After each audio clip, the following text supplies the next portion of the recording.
گہری بات، کچھ تکلیفیں ہمارا امتحان لینے نہیں آتی بلکہ اپنے ساتھ جڑے لوگوں کی پہچان کروانے آتی ہیں۔ اس انسان کی ہمیشہ دل سے قدر کرنا جو تمہارے دکھ اور درد کو اپنا دکھ اور درد سمجھتا ہو۔ زندگی کی مثال، ہم لڈو کو دانے سے بھی زیادہ سمجھ سکتے ہیں۔ امید ہمیشہ 6 کی ہوتی ہے لیکن ایک بھی آئے تو چلنا ہی پڑتا ہے۔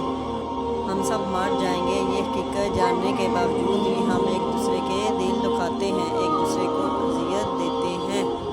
زندگی بہت عجیب ہے، ہم کسی بھی چیز کے بغیر آتے ہیں، پھر ہم ہر چیز کے لیے لڑتے ہیں، پھر ہم ہر چیز چھوڑ کر بغیر کسی چیز کے رخصت ہو جاتے ہیں۔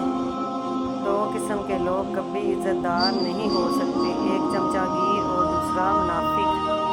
دنیا میں کسی بھی حوالے سے کسی دوسرے کی محتاجی بدترین اذیت ہوتی ہے۔ اللہ تعالیٰ سے ہر وقت دعا کرنی چاہیے کہ اللہ تعالیٰ ہمیں اپنے سوا کسی اور کا محتاج نہ کرے۔ خدا کرے وہ لمحے کبھی ختم نہ ہوں جن لمحوں میں میرے والدین مسکراتے ہیں۔ کسی کی زندگی میں اس کے لیے ثانیہ پیدا کرنا اس کی قبر پر فاتحہ پڑھنے سے بہتر ہے۔ روزانہ اس دنیا سے لوگوں کا رخصت ہوتے رہنا زندہ رہنے والوں کے لیے بہت بڑی نصیحت ہے۔ کامیابی بازاروں میں نہیں بکتی بلکہ انسان اپنے اپنے عزم و حوصلے اور لگن سے حاصل کرتا ہے۔ اپنی نیکی چھپانا آپ کی سوچ کا امتحان ہے اور دوسروں کا گناہ چھپانا آپ کے کردار کا امتحان ہے۔ کسی کا یقین مت توڑو، ہو سکتا ہے آپ پر یقین کر کے اس نے زندگی میں جینا سیکھا ہو۔ لوگوں کو معاف کر کے جو جیت ہوگی وہ انتقام سے ممکن نہیں۔ فتح موقع کے موقع پر اجتماعی معافی کا اعلان اس کی بہترین مثال ہے۔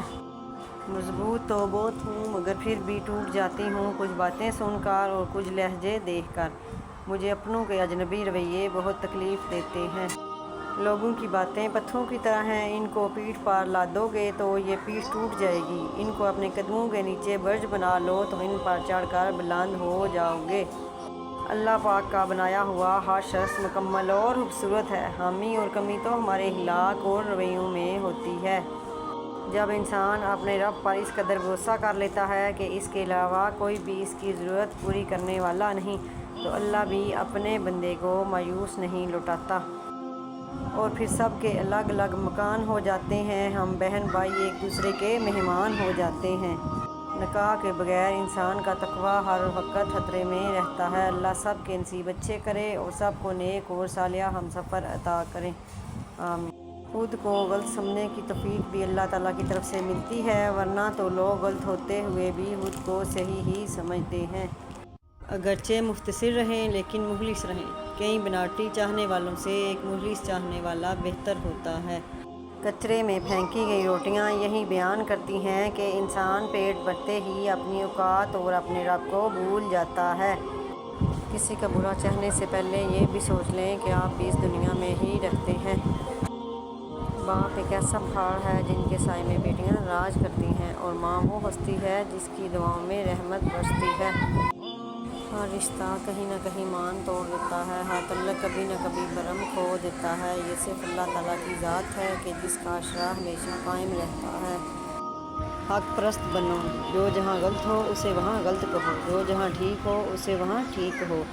شخصیت پرست مت بنو بلکہ حق پرست بنو۔ زندگی حسرت کے سوا کچھ بھی نہیں۔ میں نے دیکھا ہے لوگوں کو لوگ کھا جاتے ہیں۔ امیر وہ ہے جس کے دل میں دوسروں کے لیے احساس ہو۔